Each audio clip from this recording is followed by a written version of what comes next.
So the new Nintendo Switch OLED was just announced recently, and I want to kind of go over what this means for the new Nintendo Switch family, what it could mean for upgrades later down the line, and just kind of what it means for Nintendo at this point right here and right now. And with that out of the way, if this is your first time on the channel, welcome! I'm Falcon Zero. Make sure you hit that like button, subscribe if you're not already, throw that massive sword in the notification bell, and with that underway, let's talk about this new Nintendo Switch OLED and what this means for the Nintendo Switch family.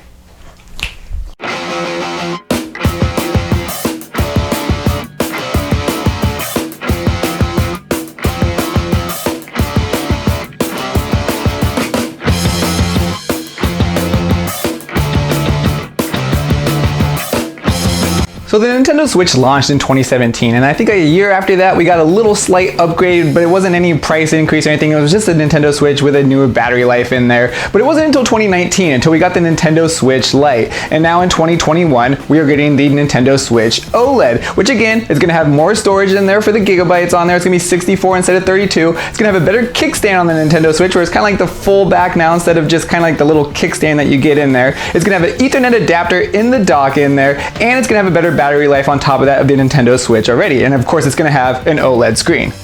And just because this is not the Switch Pro doesn't mean that there's not going to be a new Nintendo Switch that is a Switch Pro or an XL or a new Nintendo Switch down the line from now. Because look at the Nintendo DS, for instance. We have a Nintendo DS, a DSi, a DS Lite, a DS XL. There are so many different Nintendo DSs. And then look at even the 3DS, where there's even more families of the Nintendo 3DS family. We have the Nintendo 3DS, the Nintendo 3DS XL, the new Nintendo 3DS. The new Nintendo 3DS XL, sorry, the new Nintendo 2DS, Nintendo 2DS, Nintendo 2DS XL. There are so many different variations of the DS and just 3DS family. I can see the Nintendo Switch also having so many different variations as well. So I do kind of think that we will get like an upgraded, still beefy Switch that could support 4K. Now I'm not saying this is guaranteed, but I'm just thinking this could still be happening where we're not actually getting like a full console upgrade on the next Nintendo Switch here, but we're actually gonna get something maybe later down the line that might not be a full upgrade that will actually feel like an upgrade that will be worth a little bit more money,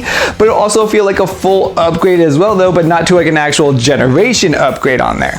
So not something kind of like where the 3DS could play all the DS games, for instance. And I do think the new Switch, whatever they do, will play all the Switch games, but they didn't play, you know, the DS can't play the 3DS games. Until we get to that generations, we could be really far off away from the Nintendo, or the new actually Nintendo Switch, whatever they kind of decide to go with at that point, because the Nintendo Switch is selling so well. I think they want to keep the longevity going, so they're just kind of revamping little things here and there, little tweaks. This might not be the upgrade that everybody wants, but this might get the person that doesn't have a Switch right now want to go out and actually go get a Nintendo Switch at this point, because it is like now they put a little bit more perks in there for you, and I think that's a decent kick in there. If you don't have a Switch, it's not necessarily, I think, the best buy if you already have a Switch to go upgrade, as it's not going to do much for you and you already have the Switch. It's not going to put anything in 4K or a better resolution, so you might as well not upgrade. But if you don't have a Nintendo Switch, like, more power to you. Go get one now, because now there's even a better reason to go get one.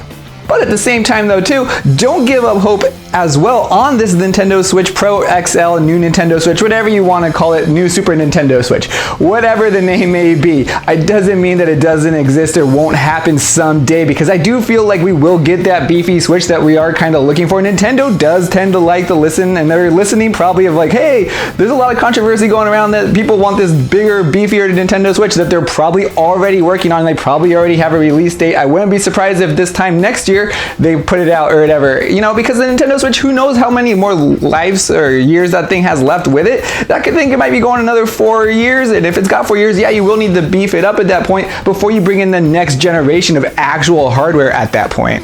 But of course, these are just my opinions on the Nintendo Switch OLED. I would love to know what your opinions are in the comments below. If you like this video, please smash that like button, as it really does help out. Subscribe if you're not already. Hit the notification bell to stay up to date with more videos like this. And as always, everyone of YouTube, show me your moves.